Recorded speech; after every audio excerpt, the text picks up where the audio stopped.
Okay, it is 4:57. I am going to begin promptly at 5 o'clock, but I'm just testing if it looks like, well, I don't know, California here. I'm not sure if I know how to pronounce your name. Can you give me a thumbs up if you can hear me? That will assist me.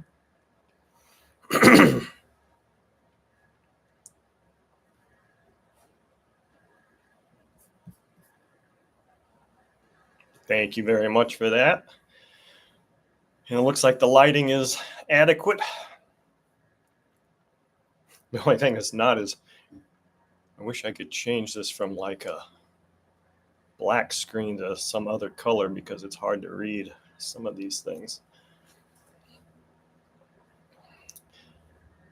So it looks like I can't see. Does it tell me how many people are in attendance right now? Maybe 6. Let me maximize this. 5. So as many of you know, I'm not officially starting yet. It's what time is it? 4:58. I'm listening to airplanes outside my window because I live 1 mile west of Whitman Field, which is the headquarters of EAA, and through Sunday, AirVenture 2025 is going on. So they are still doing their afternoon air show, and there's a P-51 Mustang flying around right now, and that is the Allison V12 engine that I'm hearing slightly through my windows right now.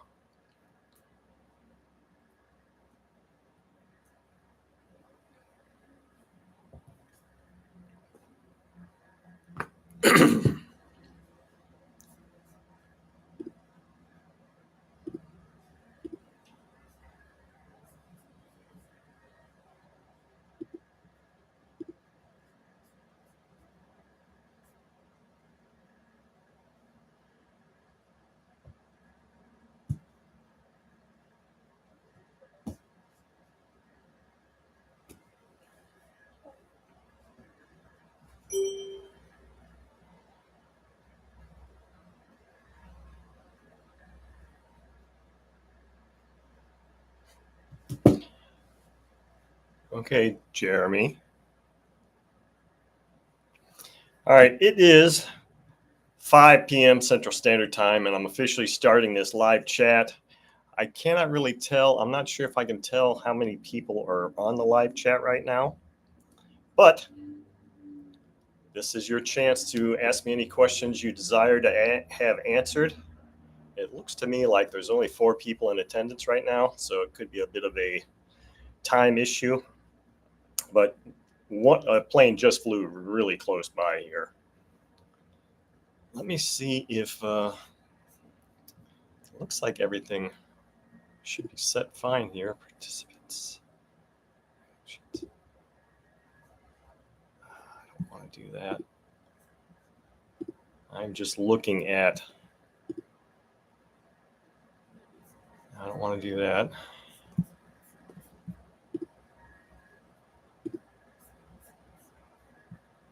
Okay, forgive me.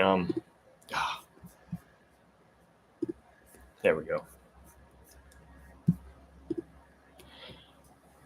Okay, so as I said, EAA is going on in full swing. I believe, since this is the first time I've ever done this, it looks like there might be 6 people in attendance right now. Just shoot your name in the chat box. You should be able to see a chat box, and then you can just type in your question, and we will start answering questions. Otherwise, I'm just going to sit here and ramble on endlessly because that's what you do on live stuff. You talk, even though I don't have that much to say right now. Jeremy, since I know that is your handle, your YouTube handle, feel free to start asking some questions. You had a list of some pretty good ones. Let's see if I can get comfortable here. So Sasha is down here. She's might pay a visit. She's under the table right now.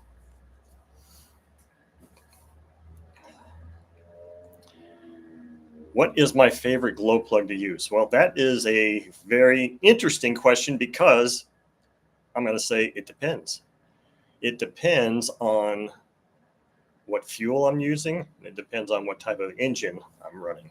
So when it comes to four-stroke engines, in the past, I have always used OSF plugs, and I still do. I mean, I have a ton of OSF plugs new in the package, so I'm not going to stop using them anytime soon. However, I've also used some of the Hanger 9 super plugs.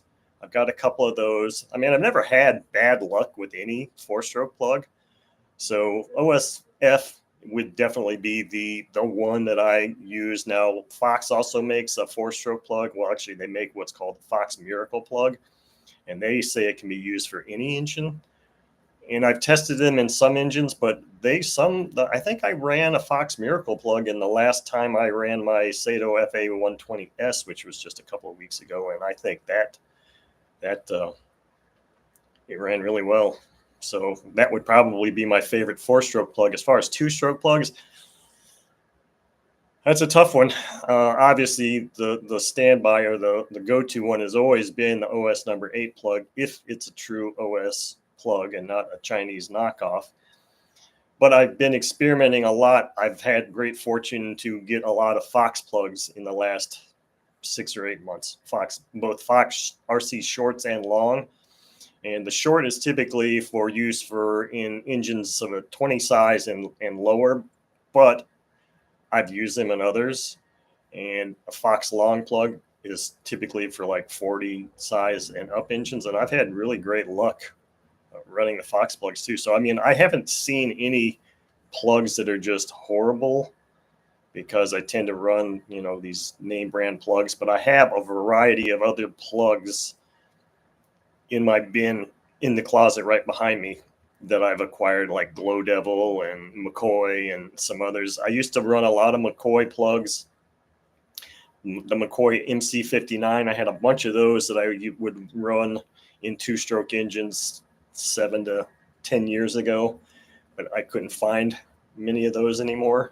I think I've got a couple of McCoy MC9s right now, but I think those are really either cold or super hot plugs. I don't remember. So that's the answer to the glow plug thing. Is basically it depends. It depends on what I have, what the engine requires, and the fuel that I'm using. Am I planning to run a diesel engine soon? Hello, Uva. It's nice to have you attending tonight. Uva is my friend in Germany and longtime friend, longtime subscriber, longtime suggester of many videos ideas. So the question is, I only have 2 compression ignition engines. I've got an OS 40 FP with a Mikoa diesel head on it, and I just cleaned that engine up, I don't know, a month or 2, 3 months ago or so. And I have another, I can't remember, it's right here. It's right here behind me, and I don't want to turn around and go and try and grab for it. Maybe I will. Maybe I'll do a little show and tell here if I can find this engine real quick. Stand by. Where is that? Oh.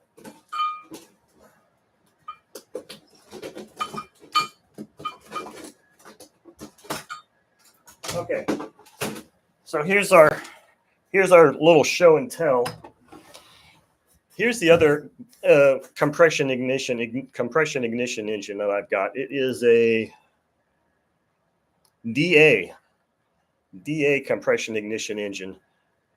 I gotta try and figure out where this webcam is. I don't recall where I got this. It might have been in a box of engines that Mike sent to me.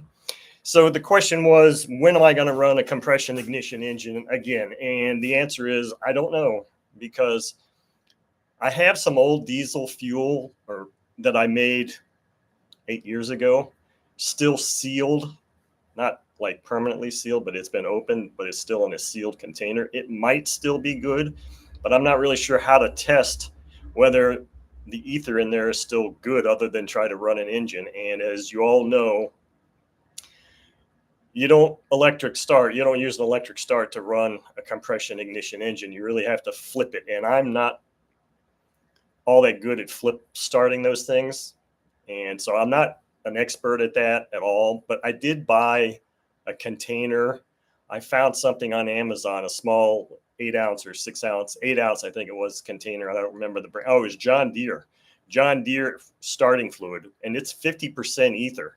So I have the means. I don't have kerosene. I can go get kerosene down the street anytime I want. I don't have the means to make any fresh fuel, but I don't have any plans of starting or running a compression ignition anytime soon, just because of the amount of flipping that is required, potentially required to do that, and the fact that my body doesn't like me to sit there and flip propellers for long periods of time, which is why I seldom ever hand start engines anymore.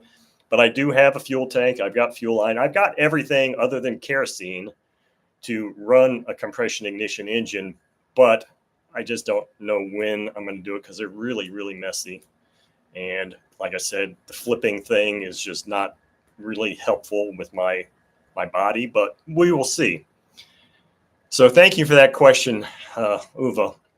Let's see here. How can you tell a fake plug from a real one? Okay, so that's easy.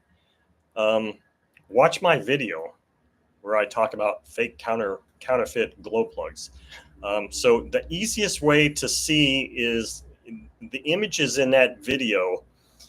And this is all of this came from OS's website. So somewhere buried in OS's website, they have write-ups on these plugs. And it was actually Uva that turned me on to these fake glow plug issue, because I didn't know about it. And this was, I don't know, maybe a year ago. He was the one that sent me the link saying, hey, have you ever heard this? I was like, no. So I was reading it. And if you go and dig on the OS website, you'll see the same pictures probably that I cut and paste and put in the video. But the easiest way is, it's very difficult to tell by looking at pictures on an ad. Very difficult, because you can tell by the packaging and how some of the font is and the text on the packaging, and how the shape of the number 8 is, because there's primarily the A3 plug and the number 8 plug. The A3 plug is also the number 6 plug, but a lot of it's in that type of thing. But the thing is, the biggest one is, if you have one in your hand, the OS plugs, the official OS plugs, are stamped. They're stamped with OS, and they're stamped with the number of the plug. These other fake ones are laser engraved. So it's very easy to tell. If you've got two side by side, it's very easy to tell the difference between a laser engraved number 8 or the letters OS and stamped. It just is super easy to tell. So the laser and you can't see those laser engravings through a packaging, because there's 6 sides, so it might not be where you can see it. And of course, you can't see it from an ad. So the biggest thing to know is, if you're going to buy OS glow plugs, if you see OS glow plugs that are being listed for $5 to $7 less than real ones, so if you're seeing, I think a typical OS number 8 glow plug right now is going for between either $11 and $14. If you see glow plugs listed for $5 to $6, they're fake. Period. So you may say, oh, wow, that's a really good deal. And they work, but the elements are not the same thickness. They may not even be the same material, and the shape, and I think the thickness of the body is different. So, they may work, and they may work for a while, but, if you're paying for something that says OS, I would prefer to have something that's actually OS. I'm not going to support crime and criminals. And that's what these people are, because they're actually printing these things or making these things, and the packaging still says made in Japan, when that's a lie. And the other thing is, if you're going on eBay and buying them, if it says it's shipping from China, big red flag. Shipping from China, half the price. That's how you can tell. Okay, so what's the next one? Oh, what is the oldest?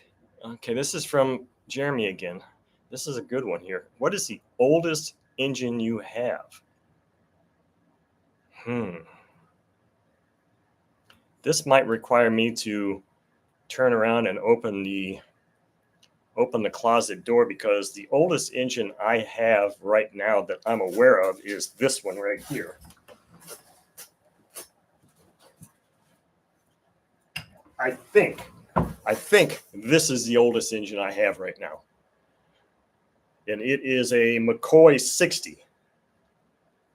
Now, this is was an engine I purchased from some con artist on Facebook. I can't quite figure this out. And I have absolutely no problem at some point in time just calling his butt out, because he packaged this thing so crappily. And this thing has a really long high-speed needle. It used to. Really long. And as soon as I pulled it out of the package, the needle was broken in half. And it's so long that this high-speed needle has to screw all the way through. Damn, this is tough.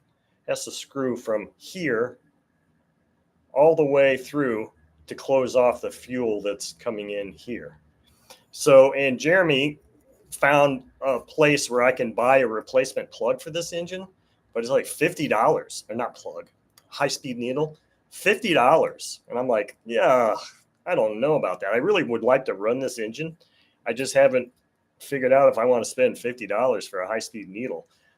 And I was going to take this engine apart and do all the bearings. I don't remember off the top of my head. I just happened to grab this. It may not be the oldest engine I have right now, but man, I got to remember, just put it near my face, and then that's pretty close.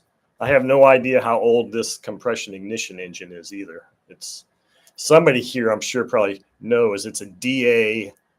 Oh God, I don't think it's got any other kind of designation on it at all. So I don't know. Let me see if there's any other engines I can think of off the top of my head that are really old.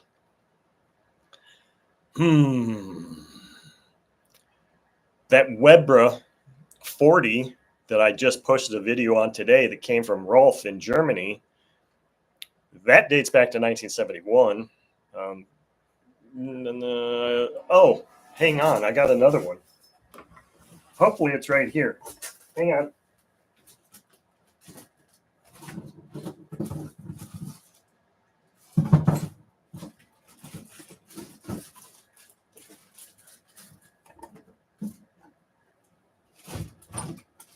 Yeah, here we go. Here's another oldie. It's not super old, but it might date back to the 60s anyway. And this one's one I haven't run yet either. And it is this Fox. It's a Fox 60 Bluehead, dual plug. One of those Foxes that has a super complicated carburetor. I had one of these. I had a Redhead one of these a few years back that I made several videos of. It's got 4 different things to adjust on the carburetor. So this one's probably pretty old. This is not one I will ever replace the bearings in, just because of the fact that this one actually has needle bearings in the connecting rod. And I don't even want to think about taking that thing apart and then have all these needle bearings come rolling out all over the place. So those are, off the top of my head, really quickly, some of the oldest engines I've got right now. Let's see here. What's the next question? You look like Hulk Hogan without a mustache. No offense. Wow. It's interesting that you say that, because he's my brother. Just kidding. It's funny because where I used to live in Largo, Florida, Hulk Hogan lived in Clearwater.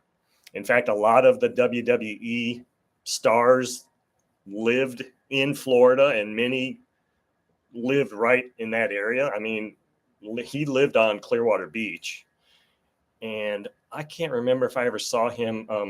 Who was the other one? Rick Savage. I think it was his name was Rick Savage. I think he died. I don't know, 5-6 years ago. Macho Man Savage. But yeah, a lot of the WWE stars. In fact, I rode my motorcycle by John Cena's house one time also, and I used to know where, what's that other guy's name? God, I can't think of his name now. Anyway, so yeah, I used to watch WWE all the time.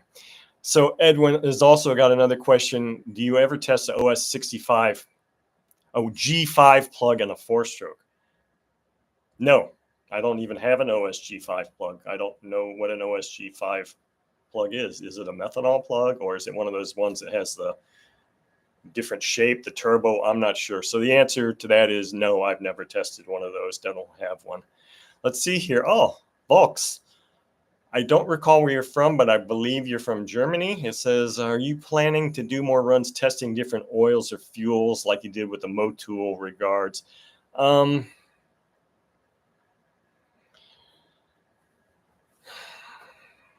Uwe, my friend in Germany, was the one that suggested that I buy Motul fuel, and he actually helped offset the cost of that fuel or that oil. Hi, Sasha. You know, it's such a hard thing to try to test whether a fuel is, if you're just doing, because I don't sit there and do like 5 or 10 runs in a video. I usually do one and then flip the stand around and do another engine or something. So, I mean, comparing a fuel in a video would require a series of videos with very set parameters and all of that. And even then, there's always variables. So I would have to say that, let me see if I get the gist of this. Are you planning on running different oils or fuels? I mean, I don't know that I am, because it's one of those things where it's so hard to say this is the data, because all of those things, there's so many variables involved. I mean, there's temperature, there's humidity, elevation. I mean, there's so many factors that go into how an engine runs on a particular fuel prop, glow plug. So I basically bought that Motul fuel because Uwe helped offset the cost of it, or Motul oil, because he helped offset the cost of it. I made a couple of quarts, one with FAI fuel, one with Motul, and then, no, I made 2 different Motul blends. I did a 75-15 and an 80-20, and I don't know if there's enough difference there to tell anything. I ran a couple of things, but I mean, I don't know that, I'm not sure that there's going to be any relevant information that comes from there. And the one thing that kind of makes me a little nervous about it was Uwe told me, he said that if you inadvertently run an engine too lean, you got a real good likelihood of destroying it, because that oil just, from what I recall, he was telling me that oil just does not really provide the same level of protection that castor might. So, and lately, people want to see me wring engines out. I mean, many people want to see high speed, high RPM, small props, high RPM, and those can become very lean runs. And putting an engine in jeopardy just to test a fuel is just not something that I'm really super excited about doing. Now, if there's some real, and the other thing is, this is a hobby. This is something I enjoy doing. I spent my entire working career in engineering and testing things. So I've done testing of so many products, different types of products, tons of products. And quite honestly, when I'm out there just shooting a video and running engines, I just want to shoot a video and run engines. I don't want to set up all these specific test parameters, because then it starts to take the fun out of it and it starts to feel like work. So when something starts to feel like work, I start to lose interest in it.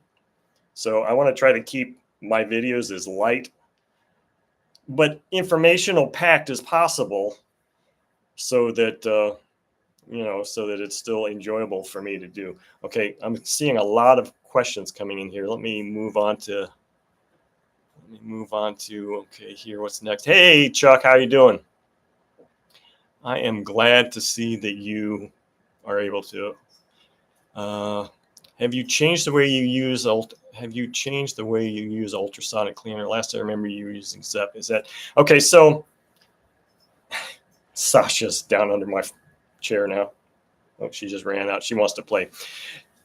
So a friend Mike, who has donated several boxes of engines to me, and he's the one that donated some ZEP to me and turned me on to that. No, I have not changed. I'm still so Mike had sent me like a baggie of it at one time. He's like, here, try this out and see how it works. And I loved it. It works great. And I was like, I kind of cried to him. I was like, yeah, this is great, Mike. This is great. You can't find it. You have to buy it in a 5-gallon container. Apparently he did, I guess, because it's like 5 gallons. And it's like, holy crap, 5 gallons is enough to last 10 people a lifetime. So he was so kind and sent me like 3 pounds of this stuff. And I only use like maybe half a tablespoon per ultrasonic cleaning. And I can, depending on how dirty the engine is, sometimes I can use that same cleaning solution for 2 engines or 3, depending on the size of the engine. So no, I am still using that ZEP. I think it's what 1598. I don't know what the hell the number was, but it works great. It doesn't discolor engines. It cleans very well. I really like it. And when it runs out, which it's not even close to running out, thankfully, I don't know what I'm going to do. I really don't, because I don't trust anything else. Now, I will say this. I still do use LA's Totally Awesome Cleaner. I do.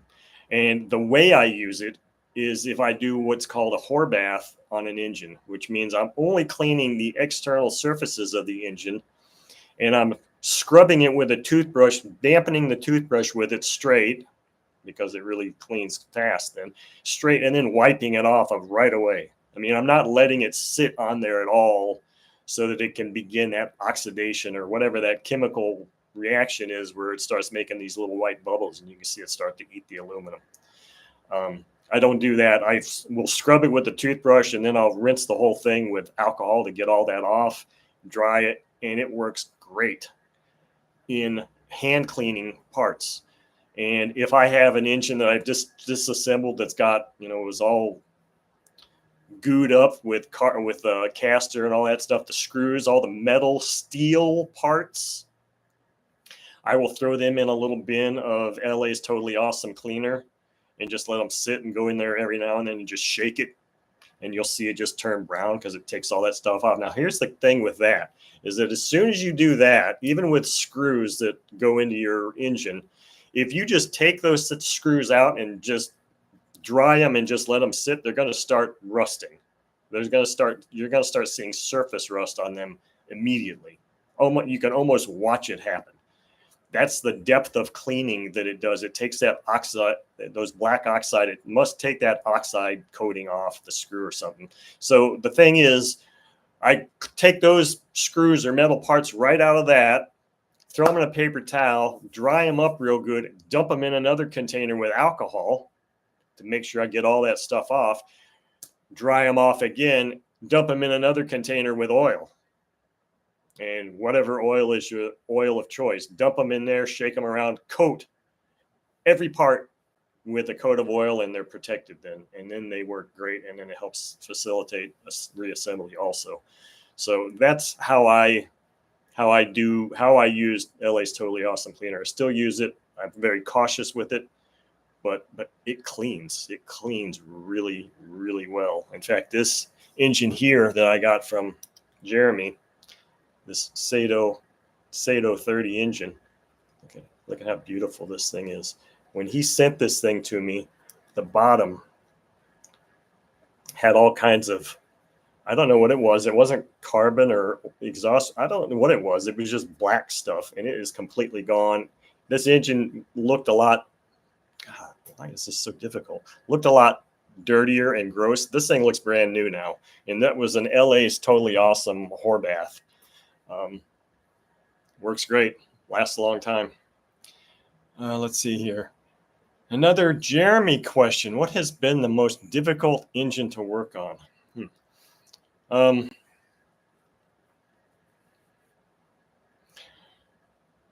I can come up with two off the top of my head, and one I was just talking to another friend about yesterday and today, last night and today, and I would say one of the most challenging ones that I ever worked on was when I had the Conley 120 dual overhead 4-valve engine, and I've got a playlist on that, and the Conley was actually then made into the Avatar Predator. But that's a belt-driven, dual overhead cam engine. And I don't know how I got it. Somebody had wanted me to work on it, and then it turned out that I ended up owning it. And then when I left Florida, I either sold it or gave it to my friend Harvey, or I'm not sure what happened to it. I'm not sad about that. I mean, that engine was kind of it wasn't super easy to work on. It was, and I really didn't know what the heck I was doing. I managed to get it to run. It wasn't super easy to time. So that one was one. And then I'd say the next one that was more hair-raising than difficult was the first OS FF 320 Pegasus that I worked on. Just because that was really kind of intimidating, because it wasn't my engine. It was expensive. It was in really bad shape. That was the first one I did, was the one that had really pitted internal components. The connecting rod was just pitted badly. So that one was difficult because I had no idea until I did a lot of research on RC Universe and found a thread on how to do it. I wasn't sure how to get the bearings and the crankshaft out or back in. So that one was nerve-wracking. I've since done several more of those flat 4 cylinders, and they're a piece of cake now. But so yeah, the Conley was definitely one of the more challenging ones for sure. But I mean, when the question was difficult engine, so a difficult engine can also be that it just has really small parts, and that makes it difficult. So in that regard, small Inya 4-strokes are difficult to work on, like the 46, because if you have to take the valves out and you've got the split collets and your eyesight's not what it used to be 30 years ago, and very small parts can be very challenging. As I think Jeremy and both Chuck know, maybe even Ron, if you're on here, know that can be kind of tricky, and you start losing those parts and cuss words start coming out. So I would say those, but and let's go to the other end of the question. What are the easiest engines to operate or to work on? By far, any bush bearing engine, any bush bearing 2-stroke engine. I can probably have a bush bearing 2-stroke engine apart in less than 5 minutes, like a 40 FP or those Magnum GPs, anything like that. I mean, literally less than 5 minutes start to finish to get one of those things apart.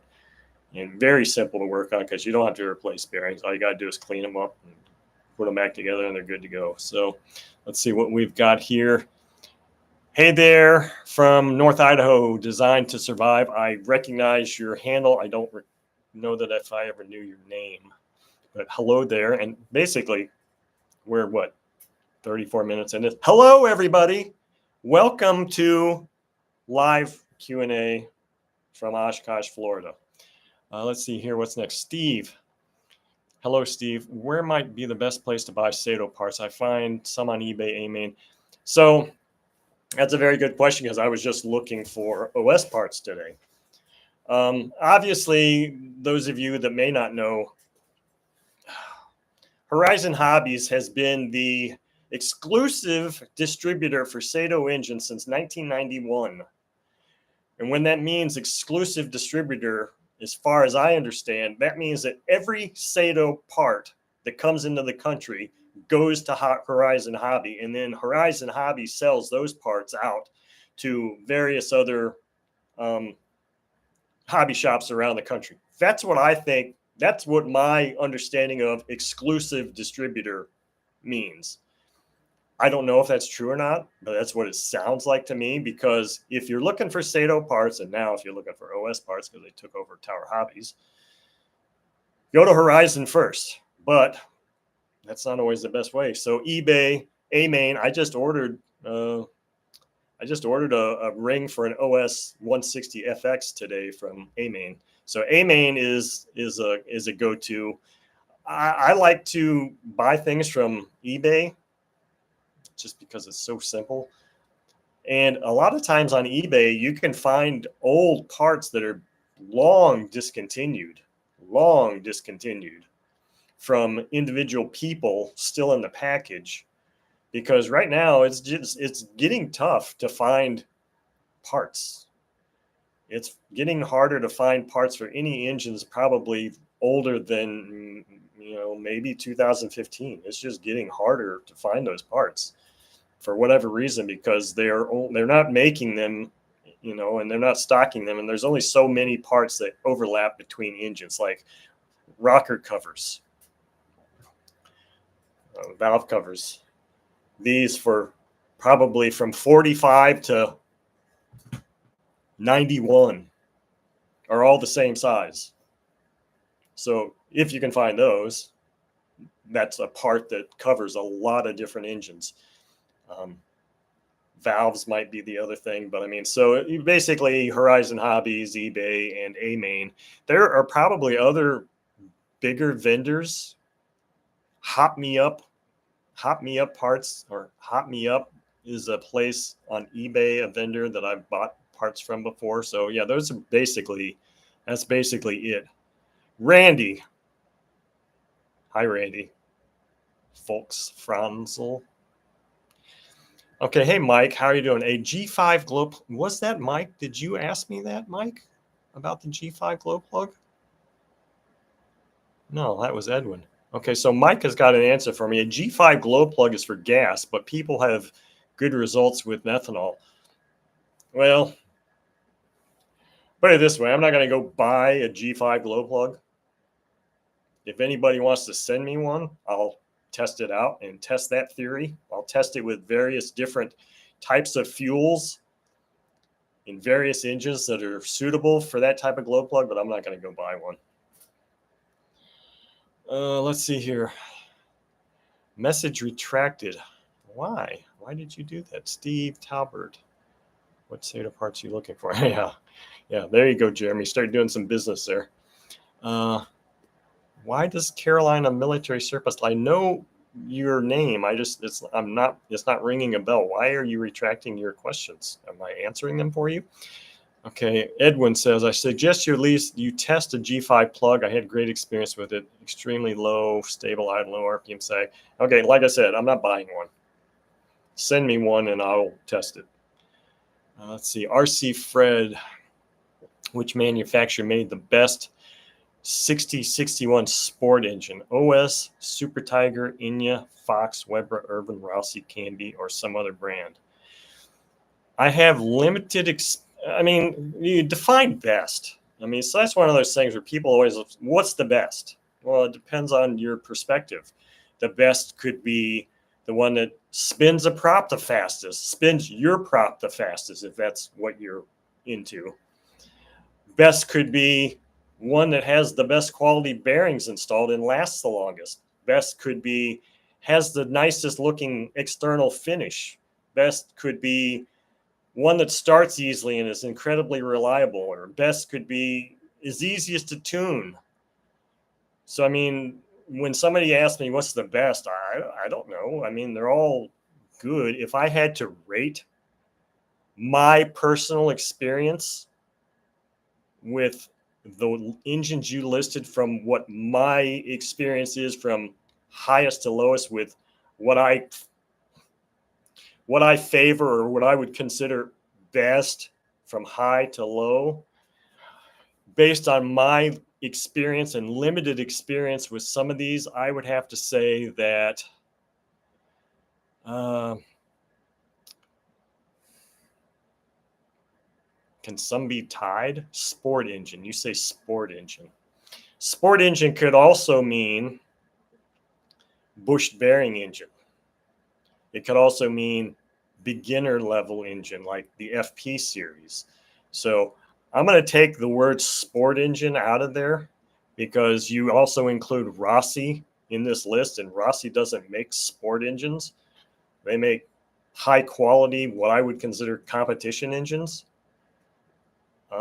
So I'm still going to just list these in my experience with, and I'm saying my answer will be overall quality, finish, ease of operation, longevity. So my best is going to consist of all of those things, not just one of them. Ease of starting, all that kind of stuff. And it's going to be somewhat slanted because I have so much more experience with certain engines in this list. But I'm going to say right off the top, OS. And if we're only talking two-stroke engines, now let's obviously we're only talking two-stroke because Rossi doesn't make four-stroke. Okay, so OS, Enya, Super Tiger,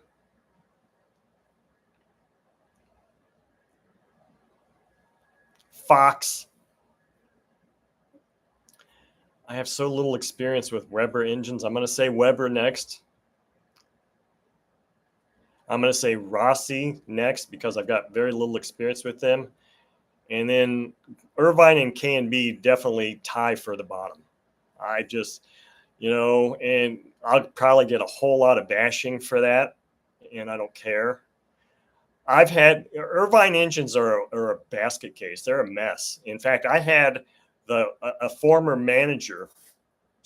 manufacturing manager from Irvine comment on one of my recent videos. I say recent, within the last year or so, when it was probably from that Irvine 40 engine that Fred, was it?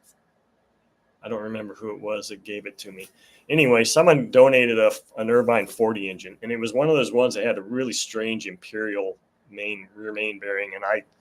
And anyway, so this manager of Irvine, I was like, I don't even know what the hell this engine is. And he's like, yeah, we had a lot of different variations and we had a lot of different things going on. We had some of these engines were called this, and they had all these different parts on them. So Irvine, in my opinion, was just a complete mess. Does that mean they're bad engines? No, but I mean, it's not like you could hand me 5 Irvine engines, and I guarantee you probably couldn't tell me the exact right terminology for what each one of them is called, because some of them are so similar looking.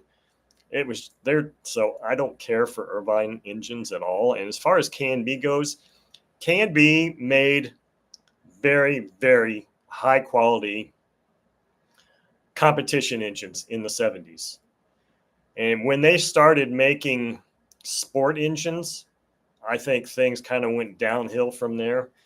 Because anytime a company has like carbs from 3 different places, they start using all these different carburetors. And Perry was in bed with them for a while, and they were putting a lot of Perry carbs on there, and then they'd have their own K&B carb. And then I think I've even seen some other type of carb on there. So anytime an engine manufacturer doesn't make their own carburetor, I've had experience with so few K&B engines. Some have been good. Some of the ones I have run have been okay, and some have been just complete crap. So I don't know. I've got a brand new inbox K&B 65 Sportster engine that I cannot wait to run. In fact, here's another show and tell. I also have this, Chris, if you're on here. You are, Chris. Also, based on my experience with Chris from Herky Plains RC, and when he sent me some engines, I'm going to see if I can get this right. I have a K&B 45 Sportster right here. And this is one that Jeremy turned me on to on eBay, and it was like, no, he didn't. This is an interesting story. So I was looking, after I was running Chris's 45, I was like, oh, this is cool. So I was looking at some engines, and I came across this eBay seller, and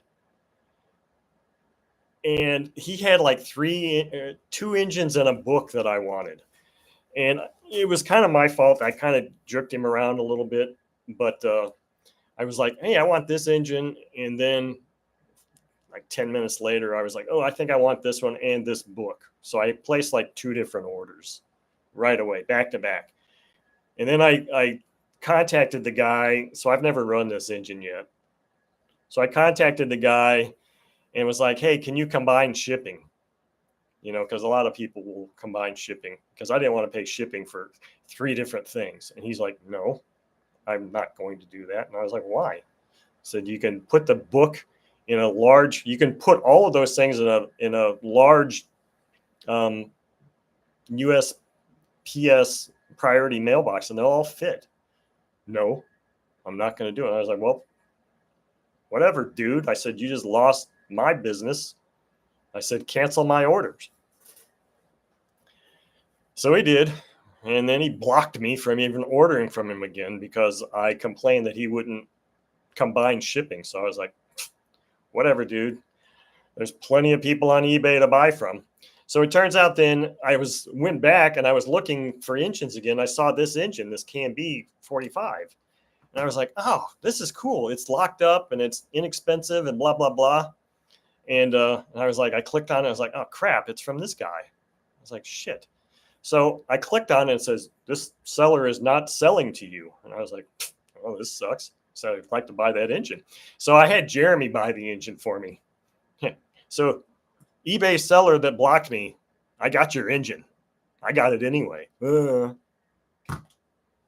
So anyway, I'm not sure where I was going with that. So anyway, Candy, I haven't had super great experience. I haven't had like wonderful Candy experiences. I've had so that's why they're at the bottom of that list. There's a lot of other engines, but that's the only reason they're at the bottom of that list. But the Sportster series engines, I had one that was kind of crappy, the 20. I had a 20 Sportster that wasn't super cool, but the ones, and I had a KMB 61 that I really just didn't care for. It just didn't work right. It's probably operator error, and that slewed my decision. So that's the answer to that question. Now let's see here. Next question. Hey, Jim, how you doing? How long can you store a model airplane? Oh my God. Oh, that is such an interesting question, Jim. That is really Jim's question is, how long can you store model airplane fuel and still use it? This is a really cool question because I have one heck of a story about that. So I lived in Florida, as many of you know, lived there for 24 years and went through cycles of flying, not flying, flying, not flying. So I had a bottle of, it was probably Omega 10%, I think, that had been opened, and I took, I had used it and then sealed it right back up, not with the red plug, just the top, sealed it. And it was stored in my garage in Florida on a shelf, not on the floor, not on concrete, but it was stored on a shelf. And it sat on that shelf for 8 years. 8 years. Florida's hot and humid a lot, all the time. It sat on that shelf for 8 years. And then about the time I started doing this channel, I was like, I kind of got the urge to fly again or whatever, and started doing this channel. And I see this bottle of fuel up there. I'm like, oh, that's interesting. I wonder if that's still any good. And I opened it up and I sniffed it. I was like, well, it smells good. What's it going to hurt? How's it going to kill my engine? And I ran it and it ran fine. And my engines drank that up like nothing. So if it's sealed, and they always say don't store them on concrete, which I wouldn't do anyway. I don't really know how or why that makes a difference. But if you have fuel that you've opened and you store it especially if you store it inside your house in a cool, dry environment, you can even put it in the dark. I would say that fuel will last a long, long, long time. I mean, what's the worst that can happen? Your engine doesn't run. And I was running engines on test stands, so it wasn't like it was mission critical that, I wouldn't test it on an airplane, put it that way. At least then I didn't. I was running engines on stand, so there was no risk. But I mean, what's it going to do? It's not going to make your engine blow up. It's just going to maybe not run right. But then you're going to be like, well, is it me not tuning it right, or is it my glow plug, or is it the fuel? Is it my fuel line? Because so that's the thing, is how are you going to know? Have old and new fuel right next to each other and use all the same other parameters. But so I had a story there. I mean, that thing, it was at least 8 years, and it ran fine. So in fact, I maybe even had more than one jug. Let's see here. I know who you are. I just don't remember. I've worked on some of your engines. Who is John Galt? Okay. What is your opinion? Oh, God. Not an opinion thing. You know what they say about opinions? Everybody's got one and they all stink. So here we go. What is your opinion of the modern Sato FG gas engines compared to the original FA ethanol engines? I don't know. I don't run gas engines. So I can't answer that question. I totally can't answer that question. I've never run a gas engine, nor will I ever run a gas engine. The circumstances of me ever running a gas engine are so astronomical that it's not even funny, because A, I will never buy one, and B, I will probably never get one sent to me because people know I don't run gas engines. So I can't answer that question. In a sport trainer, would you go 90 Thunder Tiger 4-stroke or Magnum 90 4-stroke?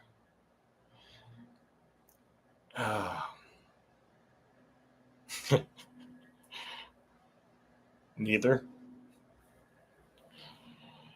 In a sport trainer, if I was going to put a 4-stroke in an airplane, it would either be an Inya or a Sato or an OS. I am not a fan of Thunder Tiger engines or Magnum engines because I'm just not. I don't care for those engines, especially the Magnum ones in the 90 size range. Now I have in here right now an ASP 80 FS 80 engine, an old one. When they first came out, they were good. Anything that I've run with an ASP or a Magnum, same thing, same factory, above 80 or the 70s that have that stupid, I don't have the 70s that have that nipple or that fuel line that goes from here to your intake manifold. I don't use those either. I wouldn't run one of those. So I would say if those are your only choices, I have so little experience with Thunder Tiger. I think Thunder Tiger is probably a higher quality engine than a Magnum by all stretches of the imagination, because Thunder Tiger is more closely like an OS. But I think the Thunder Tiger, the way they've got their rockers set up is weird looking. It's a split rocker type of thing, but I think it's not. It's a single like the OS, but they're wider. It's just, I don't like the way it looks. I guess they run okay, but if I had to choose just between those two, Thunder Tiger would be the way to go, and the Magnum would go to the bottom of a pond. Hey, Chris, about to eat dinner, maybe in and out a little. Okay, that's cool. I think this is being recorded. Anyway, so Chuck, sounds like your Zep buddy could have a little side business selling it by the pound. Yeah, I don't know, Mike, you want to start selling your Zep by the pound, or turn us on to where you get it, because it's good stuff. I highly recommend running that Zep cleaner.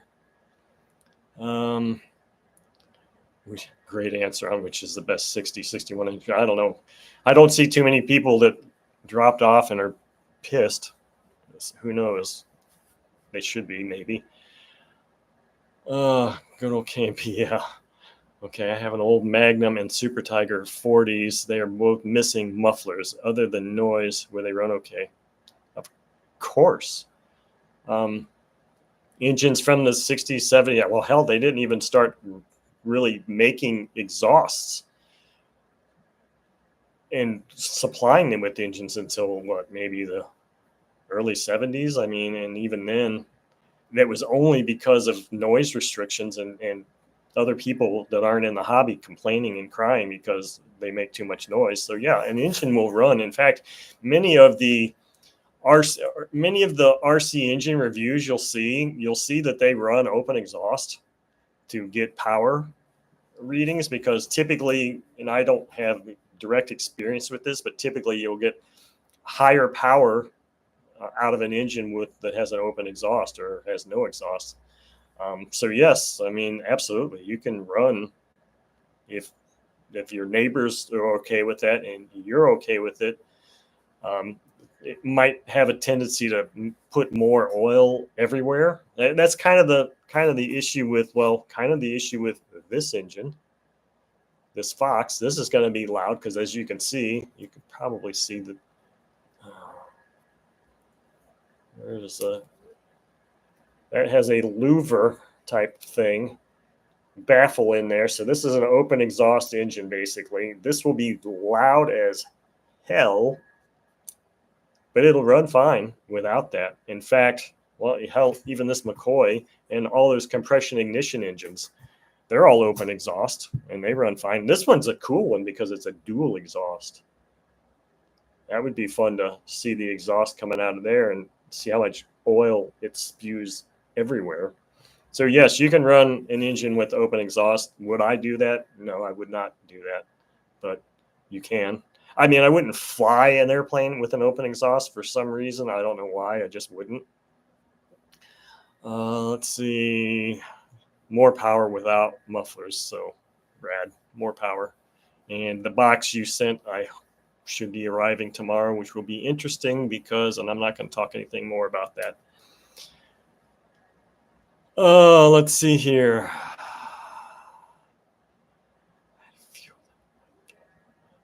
So Mike is saying that he had fuel that had white crap floating through it, filtered it through a coffee filter, and it was fine. So I don't know what the white stuff would have been unless there was some moisture in there, but I don't know that condensation. I know that water is a killer for fuel. It will make it, render it useless. So how or what white stuff is in there, I don't know. That's weird. I've never seen that. But here's another thing. If you have fuel that's partially used and has been opened or whatever, and you happen to see condensation near the top of the bottle, that's not a good thing. That's condensation is 99.9% water. So that would mean that water got introduced to the fuel somehow and then evaporated out or just condensed inside the bottle. Like, you could get that happening very easily if you were to go to the field on a hot summer day and take the lid off your fuel jug and let it sit for like 5 or 10 minutes and then put the lid back on. It can almost guarantee you that you're probably introduced some liquid or some moisture from the air to the fuel. Now, I don't have any idea how much water it would take to render a gallon or half a gallon of fuel inert, but I wouldn't want any. So I guess going back to that question, the gallon I had did not show any signs of condensation, and I have never ever seen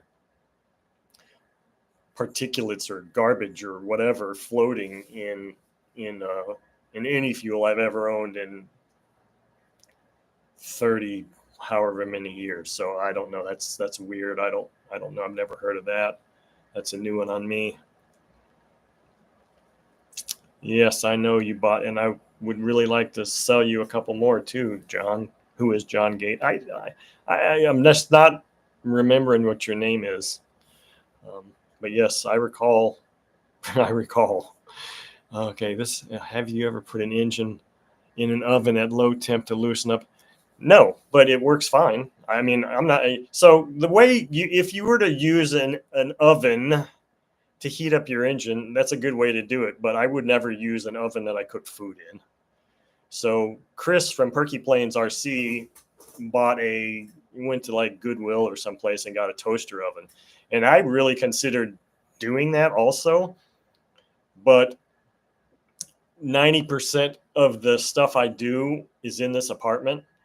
And anytime you're going to do anything like that, you're going to heat up an engine. And I heat up my engines in here. But I mean, if you put it in a toaster oven, you're really going to create a lot of fumes. And I don't have super good ventilation in here as it is, because my apartment only faces like two direct windows, only at a 90-degree angle. So I don't get a lot of good cross ventilation. So vapors, fumes, I don't want to subject myself or Sasha to that kind of stuff. So I try to minimize that kind of stuff at all. But I mean, yes, absolutely, positively. If you want to loosen up a freed engine, and I'm not saying was it froze, well, of course, yeah, heat will liquefy castor oil. That's so. Here's the thing. This is a little sidebar to that thing. Is that people have this thing. Many people have this thing about castor oil. Oh, castor oil is bad. Oh, it gums up your engine. Yeah, that's a good thing. You want it to gum up your engine. You know why? Because when it dries, it's creating a protective coating against rust. That's what it does. Castor oil is not a bad thing. It's a good thing. And gummed up engines are so easily remedied just by heating them up. It reliquefies. It's kind of like honey. Honey never goes bad.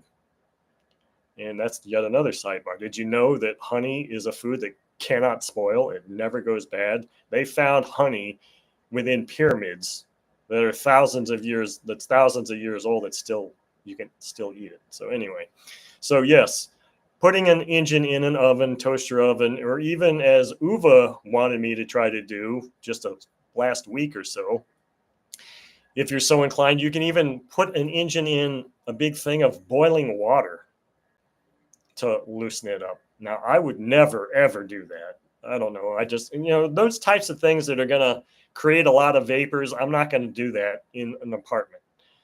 And I thought about doing the toaster oven thing, and then I thought about not doing it because I'd have to be doing all that stuff outside in the garage, because I don't really want things that are going to stay hot and be hot in this room here, because Sasha is in this room all the time, and I don't need her getting injured or being subjected to those types of things. And the last thing I want to be doing is running up and down the stairs. I live on the third floor, running up and down the stairs, going across the parking lot to my garage to pull an engine out and then bring it back up here and work on it. So it just doesn't work for me. But yes, the answer is yes. I got some smaller engines like a Cox 049. What type of fuel should I use? Heavier oil and or nitro? Heavier on oil. So I have very limited experience with 049 engines and half A engines. But what I was doing was I was just running regular fuel. I mean, typically half A engines run on really high nitro fuel because they want to generate this maximum amount of power. I don't know what those Cox fuels, as far as what the oil content was or what the oil requirements are for those engines, but some of the ones I was running in the last years or so ago on the channel, I think I was actually running like 15% nitro, and maybe I even ran 25% just standard airplane fuel, and they ran fine. Now, if you're going to fly with them, I don't know. I was running them and they seem to run fine on that. So I don't really have a whole lot, but I know that those engines, they're not going to run well on FAI fuel. I mean, they really need high nitro. So I would say in high nitro, I'm saying like 15 and above. They'll run, but you're not going to be getting the RPM that you should be getting for the given prop if you're not running 15% or higher. I think a lot of those Cox engine or Cox fuel or whatever was probably in the range of like more like YS fuel, whereas, or helicopter fuel, whereas 20 to 30%. So I think that's what that is. I don't have a whole lot of experience with that. Oh, that was Chris's. That was Chris's. So the funny thing with half A engines too is that nobody's asked me if I ever run those or if I want to run it. And the funny thing is, in the garage downstairs, I have probably at least 3, and I got them. Where did I get them? I think oh, it was in that one big, I think it was in that one big Facebook Marketplace deal that I got, where I got the Sato 120S and some other stuff. Goldberg anniversary edition. I don't know. Anyway, but they were all mounted on these sticks, on these like furring strips. And I think I've even got like an 010 or an 020. I got a really small one that would go for big money. And I took them all to the swap meet in West Bend and had like very reasonable prices on them. And no one even looked at them. So I've got like 3 or 4 half A engines down in the garage that are probably run worthy, but I don't know that I want to mess with them, just because the only place that I'm aware of, at least years ago, and then when I say years ago, I mean like 5 or 6 years ago, there was a place out of Canada that was selling a lot of Cox spare parts. Because, most times if you get one of those used ones like I've got, you better redo the fuel tank and redo that stuff. And then the fuel line is so damn small, and it's just, things are small. And I don't care for small things. I would much rather run engines in the 40 size range and up than super tiny things. But I have a video on my channel where I ran my 020 that I used to have in my house, in my room at the time. I don't know why I did it. I just did it. And I did. And then it smoked up the room. Let's see here. So we're at an hour and 7 minutes. I'm not sure how much longer we're going to go. We're going to go until, I guess, maybe some questions run out or people get tired. Let's see here. This one is greetings from the UK. Was into RC in the 90s. Have you ever done any content on MDS or laser engines? Have you ever searched my channel? Do a search on my channel page and you will find the answer to that. Quite different beast. Laser, phenomenal quality, reputation. MDS, not so much. Yeah, you hit the nail right on the head. So, yes, I have had a laser 80. I think I ran a laser 100. Limited laser experience, more MDS experience. And I ran some MDS engines. I ran an MDS. In fact, Chris from Perky Plains RC just got an MDS 68.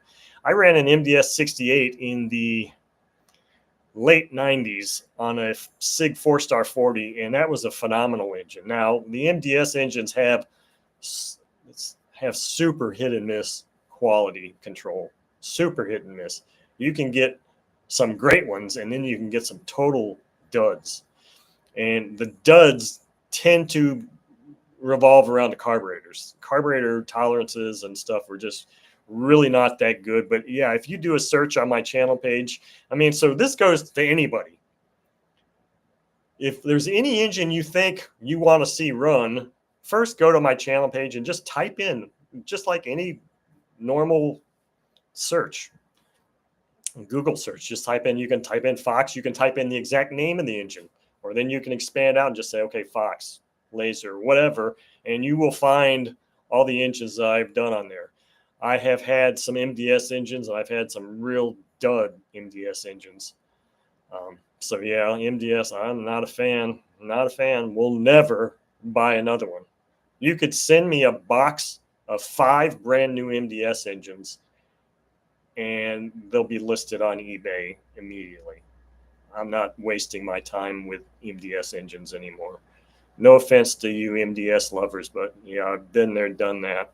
Don't want to do it again. I don't have any laser engines. Laser has gone out of business now, which is unfortunate. The only thing, laser engines are fantastic engines. They are phenomenal running engines. However, I don't really care for the industrial look of them. The look of a laser engine does not appeal to me. And it seemed like I had some things where the orientation of the carb was weird and gave me issues on the test stand with trying to get those. And I can't visualize what a laser carb looks like right now, but I think I had some, I won't say bad experiences, just some difficulties with some of the carbs and the way they were arranged on the engine. But they're phenomenally excellent running engines. I don't really care for the way they look, but man, they were really good. I think Harvey has um, the Laser 80 that I had. I gave it to him when I left Florida. Let's see here. Do you like pericarbs, and why do they look so different? Are they inferior to? No, they're absolutely inferior to Super Tiger carbs. No, I don't care for pericarbs whatsoever. Many people do. Chris from Perky Plains likes pericarbs. Calling you out again, Chris. I have had mixed success with pericarbs, and the bad thing with that is that they're one of the few people that actually still sell carbs. They sell a wide variety of carbs um, for a lot of different engines. So, I mean, if you're in a pinch and you need a carb to replace one, you have to buy a pericarb. If you want a new, you know, I don't care for them. I just really don't care for them. I mean, I'm sure some are fine. In fact, I probably got a pericarb somewhere here in one of my engines back there. Anytime I see a pericarb, I kind of, I go, I don't really care for them. I mean, I've had mixed results with them, and maybe it's just, you got to replace the O-rings frequently or something. I don't know. I had recent pericarb experience just a few months ago that wasn't stellar, we'll say. So yeah, I'm not a super big pericarb fan. And if you know how to tune a Super Tiger carb, they are some of the best carbs out there, next to just about any OS carb for two-stroke engines. Super Tiger, the Mark 10 carb is phenomenal. There's 3 adjustments on it: high speed, low speed, and then you can adjust the spray bar positioning for a mid-range. Many people don't know that, and at one time I had the manual that came with, I think, a G90 carb, where it specifically gave very specific instructions on how to set up and tune those carbs. And I have a video on my channel where I have images of that verbiage from the manual, and I show exactly how you set it up, and it transformed a person's engine from night and day. Because a lot of people will have issues with with transition from idle to full throttle. It'll stumble or something like that. That's called the Super Tiger carb issue or whatever that many people have. And it can usually easily be remedied by either changing the plug and or altering the spray bar orientation. And typically what you do here is,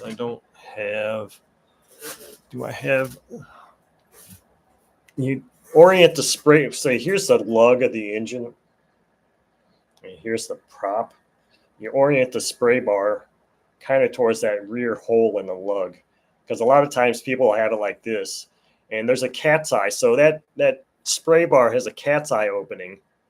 If I could make a cat's eye shape, that the needles go in like this: the idle needle or the low speed needle and the high speed needle.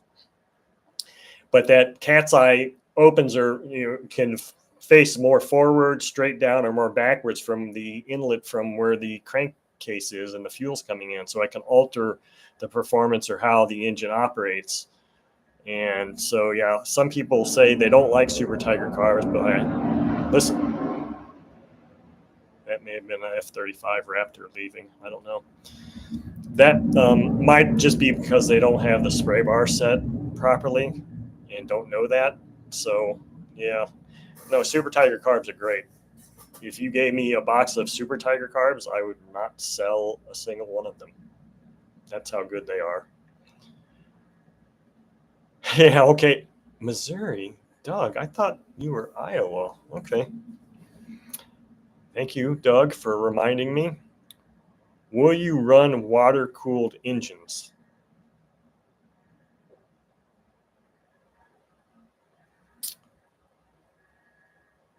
It's funny. Water-cooled engines are marine engines. First of all, at least that's the only water-cooled engines I know of. And I do have a Can-B 7.5 cc, I think is what it is, marine engine that I bought late last year and had all these grandiose plans of setting up my test stand and hanging that thing over a bucket of water and suspending water to run that. And of course, here the summer is coming to a rapid close, and I haven't even looked at that engine. So I would say the chance of me running a water-cooled engine in 2025, hey Sasha, in 2025 is 0%. But I mean, define water-cooled engine. I mean, a water-cooled engine, in my opinion, is only a marine engine, and I don't run boats. So, and that's a very, very complicated setup that I had in my mind to try to make that KMB operate and be cooled and have proper load on the engine. Hey there, you gonna climb up here and say hello? You can if you want. Let's see here. I have an old Magnum. Let me move this. I have an old Magnum four-stroke, and I see in the exhaust an exhaust valve is loaded with carbon. Does regular glow fuel normally cause that on some engines? Time, runtime, setting, and how you're tuned is what causes carbon. I mean, any engine, any internal combustion engine generates carbon as a byproduct of the combustion process. And what you're seeing isn't fuel residue. You're seeing carbon buildup on the exhaust valve stem. And that's very common for an engine that has got a lot of runtime or has been run. It doesn't have anything to do, as far as I know, it doesn't have anything to do with the type of fuel you run. It's just that is a byproduct of combustion. And that typically means you need to drop the valves and clean all that carbon off, because all that carbon residue can result in poor operation of your four-stroke engine, because maybe the exhaust valve no longer opens and closes fully. And if any of that exhaust residue happens to break off the stem, it can easily get kind of wedged up in the seal, and you can lose compression completely. And carbon buildup on exhaust valves has been a nemesis to many people. I'm not saying it'll damage your valve seat, but it can certainly get wedged up in there and stuck enough such that you'll lose compression and be like, all of a sudden this engine was fine and now there's no compression at all. And it's just because your exhaust valve isn't fully closing. So if you see a lot of exhaust residue on your exhaust valve stem, I would recommend refurbishing that engine for sure. What's your opinion? Oh, not another one of these. Not another one of these opinion questions. What's my opinion on the HPVT 21? Oh, geez, Jeremy, you just caused a bunch of crap here. And 49 engines. So my opinion of them is they're beautiful to look at. See, look at this, though. This is something I don't recall noticing on my last one of these. God, this is hard. See how far out this throttle is set? Isn't it like getting dangerously close to the prop? That's a thing that's kind of an issue. And it's not like you can just, I don't think, maybe you can just loosen that thing up and move that throttle arm back. Maybe you can. No, they're beautiful engines. I've had two 21s and one 25, and this makes the second 49. I didn't have my 49 long enough, and I didn't run it enough, but it was fun. I liked it. I mean, it's funny because if you look at these things, let's just compare. They're big. It's a 49 size engine. This thing is really tough. This is a 60 OS FS 61. Look at them. They're almost exactly the same size. And it's only 49. So they're bigger. They're probably heavier. They might produce less power. Aesthetically, they're quite pleasing to look at. But I had a 21 and I had a 21 and there's several videos of it on the channel where I just couldn't get it to run at all. It just wouldn't run. And I had people for years, especially in Germany, commenting saying, do this, do this, do this. I'm like, dude, I don't have the engine anymore. And I'm done doing stuff with that engine. I did all the things I wanted and could do to that engine. And so I had a complete dud. And I've heard other people that have had hit or miss experiences with some of those VT21s. Now, I have never had a bad, I've only run one VT49, but I really like the looks of that one. And maybe we'll see if we can get it operational someday. But, so what was the gist of that? What's your opinion of them? My opinion is they're cool. They're hard to come by, I guess. I don't know. It's one of those weird things. I'll say, oh, it's hard to come by, and then I'll go and look on eBay, and they're all over the place. So I don't know. Just like that, I went and looked on eBay, and I found half a dozen of them. So I don't know if they're rare or not, but they're cool. I like them. I haven't had enough experience with them to never flown with one.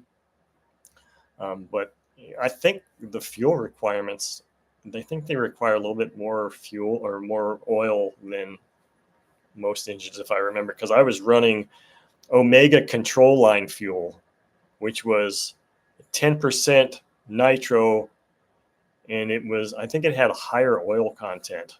And I think that was what was recommended, was something with higher oil content. So I like them. I mean, they're really cool looking. Do you like 3-blade props, or are they only for looks and running small diameter? That is a really interesting question, because if you would have asked me that 3 weeks ago, I would have said, I hate 3-blade props. I don't like them. And the only reason I would have said that is because I never really had any direct experience with them. And the reason I never used to mess with them is because I have never, ever seen an engine review where they've used a 3-bladed prop and got RPM readings out of it, because everybody's just so quick to say, well, 3-bladed prop is less efficient. Okay, so what? I mean, are you looking for optimal efficiency when you're flying your RC airplane? I mean, maybe if you're flying a full-scale plane, that's important, but I've seen plenty of full-scale planes with 3-blade props too. They may be variable pitch props, but so I don't know, until a couple of Facebook Marketplace deals, and I just happened to have 3-bladed props that came with those, and I kind of, when I got those, I'm like, whatever. And then I don't know what caused me to try to put one on an engine, and I really liked it. It was fun. I've got four 3-bladed props right now, and I really enjoyed running them. They're cool to run. I mean, on a stand, they're fine. They seem to spool up faster. I kind of like the sound that they make. So I'm all on board. I'm all on board with 3-blade props on the test stand for sure. I don't, it's one of those things where you can only compare how well is it running based on sound, because you don't have a point of reference for RPM. So when I was running those in these last few weeks, it was just like, well, how does the engine sound? Does it sound happy at full throttle? Or does it throttle up? Does it transition well? Does it idle fine? Those are the only parameters that I could really judge it against. And all of the ones I've run seemed cool. I mean, the engine seemed happy. But I think you've got to really be careful about the size, because I think the rule of thumb that I found out about 3-blade props is to properly get, load your engine with a 3-bladed prop is you take the 2-bladed prop diameter and reduce it by 1 inch. So if you you're running a 14.6 prop, you want a 13-inch diameter 3-bladed prop. And I saw mixed comments or mixed information about the pitch. Some wherever website would say you increase the pitch, and some say you decrease the pitch. Well, I went to the Master Air Screw site, and because they sell three-bladed props, quite a few three-bladed props, and I was seeing props like a 14.7. So if you're saying you were running a 15.6, that would imply that they're saying if you're going to run, a three-bladed, you go up in pitch because they only made a 14.7. They didn't make a 14.6 or a 14.5. They made a 14.7. So, and Master Air Screw, I mean, the name of the company is Air Screw, so they do props, so they should know. And APC, I believe, also makes some three-bladed props, but I was not really looking at theirs. So, I mean, to determine what pitch direction you go with the pitch, I guess what you need to do is just use the rule of thumb of go down an inch in diameter in whatever pitch is available from whatever vendor. That's the pitch you use because it's not like there's a ton of demand for those. There's not a ton of different sizes available. But yes, so what was the question again? Do you like? No, I like running them. In fact, the three-bladed prop was kind of the impetus behind me considering putting a static thrust setup together, which I've now dashed that thought for lack of interest in the video I put out, lack of interest in that, and how relevant is that information to people nowadays anyway.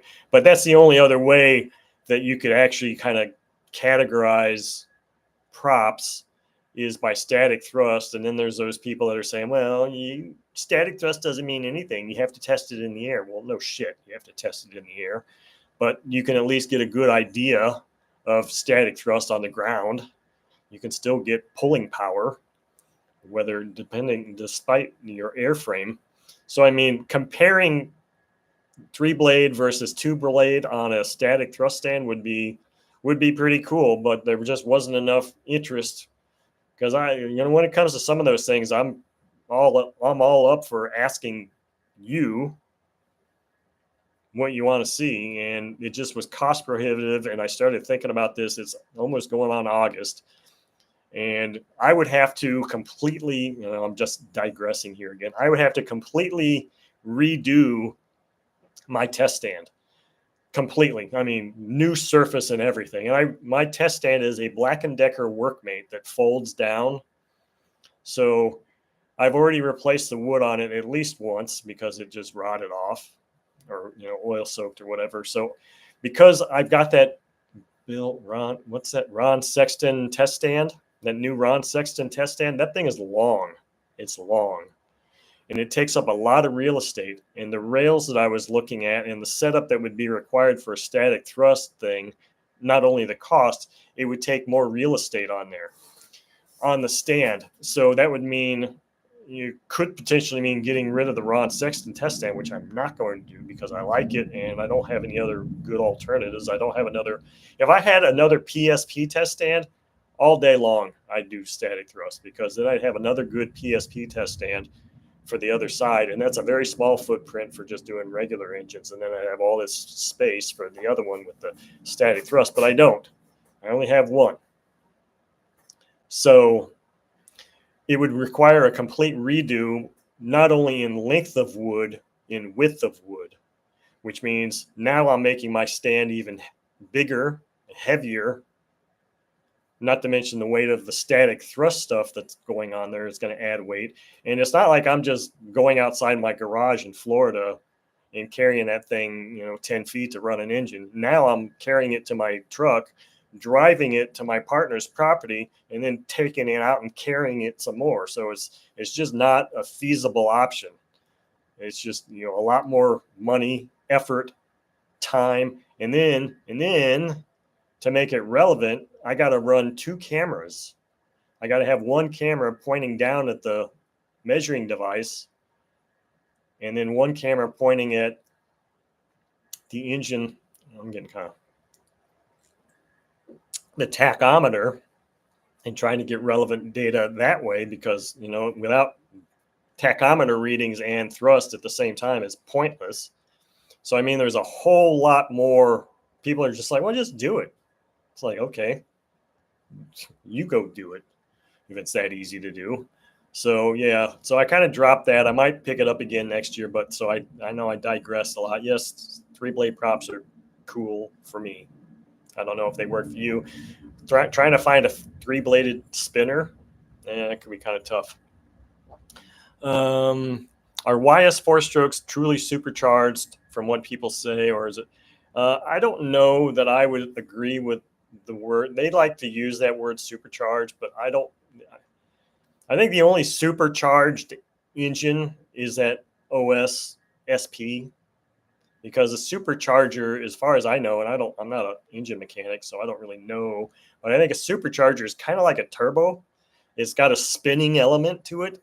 There's no spinning element in a YS engine.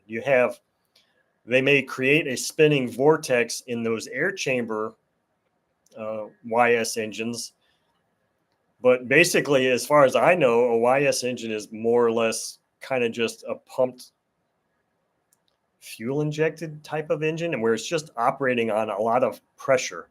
At least 5 psi is the tank pressure, I believe. So it's kind of like forcing it. Now, whether that can be called supercharged or not, I don't know. I think I've read some things where it's not truly supercharged. So I would recommend go read see if you can find a Clarence Lee review article on a YS or any of the YS review articles, and they will probably say whether those reviewers, who are far more expert than me, will say whether it's truly supercharged or not. I don't think they are. I think the only truly supercharged engine is that OS SP engine, because it actually has a spinning element. Seattle, greetings to Seattle. What brand of 4-stroke engines sound do you like better, OS or Sato? Well, you didn't include one key engine, which is Enya.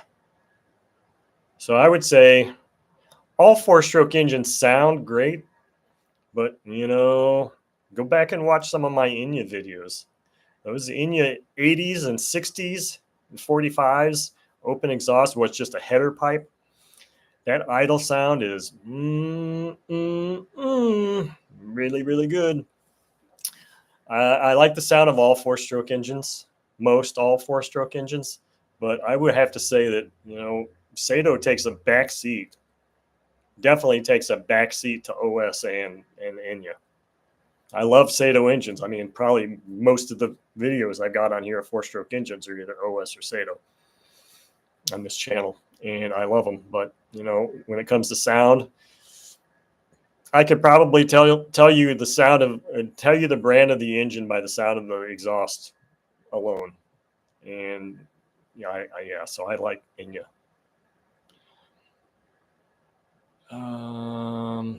Have you ever worked on a radial engine? Yes. Yes, I have.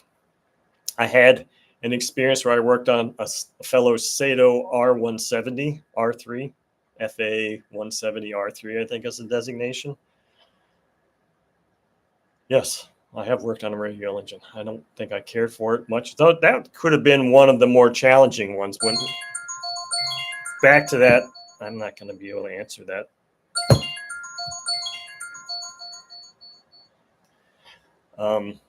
Back to one of the more challenging questions, that could have been one of the more challenging ones.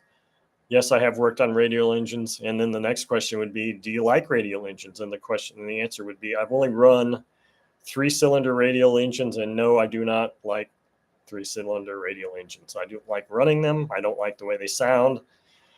I don't care for them. Have you ever worked? Okay. You saved my life with that Super Tiger spray bar video. That's cool. I don't know that I necessarily saved your life, but I may have saved you some time. Okay, so we're looking at an hour and 34 minutes. Whatever's left in this chat box is what I'm going to answer, and then I'm going to bail here because I'm getting kind of tired, So let's see. What do we got here? I have a Super Tiger 90 helicopter engine new in box. I realized the output shaft is thinner than all my 60s and 90 plus engines. Is it okay for safe to run a big? I don't know. I can't answer that question. I really can't. I have a YS engine behind me that is designed as a helicopter engine that I'm planning on running with a prop, but I don't think that it's the prop. The crankshaft is thinner in diameter or anything. I don't know. I wouldn't. I don't think I would do that. I don't think I would do that. How many engines in your database? Ugh. I got over 2,300 videos on my channel. Now, they're not all RC engines, and they're not all run videos. But if I had to guess, different engines,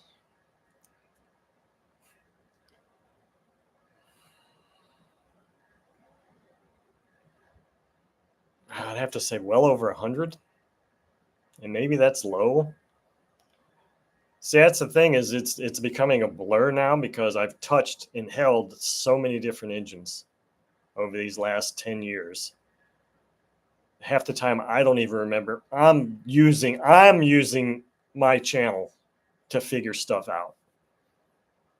Did I really run that engine? What did I do? I don't know. I don't even remember anymore. So a lot. I'll just say a lot. Okay, so last question here. Last question. And I think I recognize this person. And you're debating on whether you're going to send me your engine. So this is the last question, and then we're going to call this a wrap because I'm really getting kind of tired here. I was test running my FA180 and fuel tank inlet outlet was not near the carb level, probably an inch and a half below. I have reset the tank to where the inlet outlets on the tank.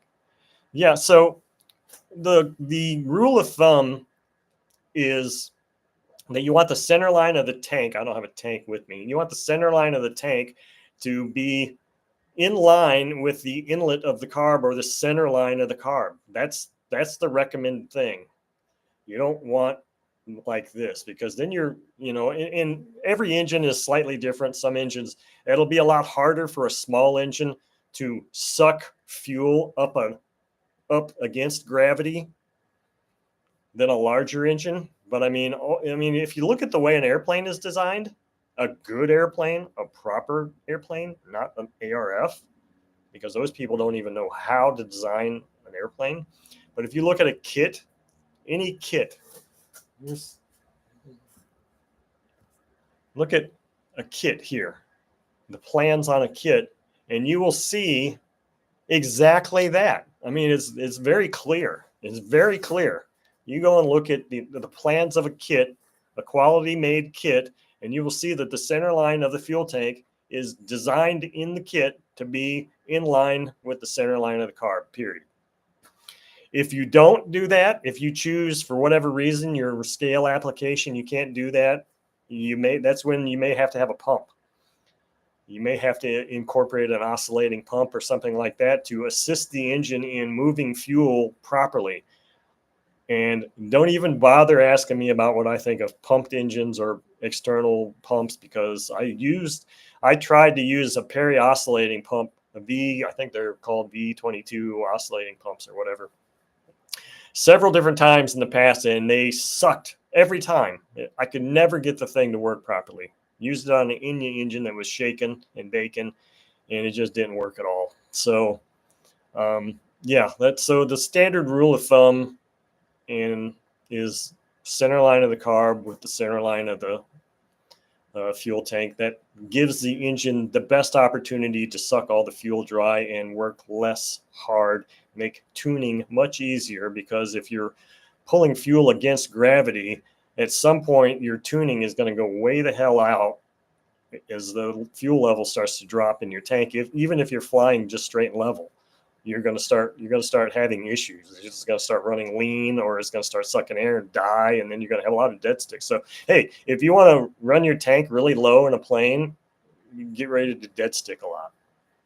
That's what I would say. So that's a wrap on this live chat. We'll see how well this went as to whether I do it again. I answered a lot of questions. I can hardly even imagine any more questions, but if more questions come up, feel free to comment on this thing if you can do that. I'm not sure. I think this is being recorded. I think this is going to be on the channel. I don't really know. I've never done this.